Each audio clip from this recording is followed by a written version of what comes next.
जयगड इथल्या जिंदाल पोर्ट परिसरातून झालेल्या वायुगळती प्रकरणाचा अहवालाची अद्याप प्रतीक्षा आहे।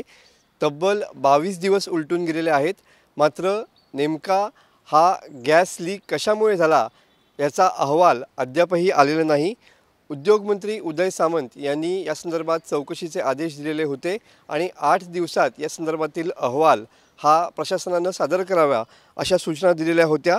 70 पेक्षा जास्त मुलांना या वायुगळतीचा त्रास झालेला होता। माध्यमिक विद्यामंदिर जयगड आणि कला वाणिज्य महाविद्यालय जयगड इथल्या 70 पेक्षा जास्त मुलांना या वायुगळतीचा त्रास झालेला होता। वायुगळती प्रकरणी तहसीलदारांच्या तक्रारीनंतर चौघांविरोधात गुन्हाही दाखल झालेला होता। अप्पर जिल्हाधिकारी आणि प्रांत यांच्या अध्यक्षतेखाली या वायुगळती प्रकरणाची चौकशी या ठिकाणी होणार होती। इथील मरकॅप्टन या वायूची गळती JSW पोर्टच्या प्रिव्हेंटिव्ह मेंटेनन्सचं काम चालू असताना झालेली होती। मात्र या सगळ्या प्रकारानंतर या ठिकाणी तज्ञ समिती ही दाखल झालेली होती आणि त्यांनी सुद्धा या परिसराची पाहणी केलेली होती।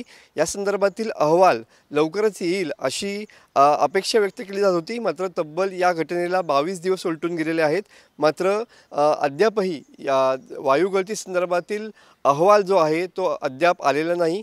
वायुगळती नेमकी कशामुळे झाली, याला जबाबदार कोण, या संदर्भातील अनेक उत्तरं अद्यापही गुलदस्त्यात असलेली पाहायला मिळत आहेत।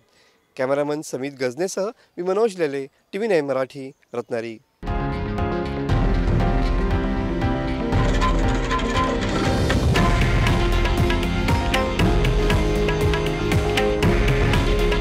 हे आहे देशातील नंबर 1 न्यूज नेटवर्क आणि आपण पाहत आहात TV9 मराठी। काळजी तुमची, हित महाराष्ट्राचं।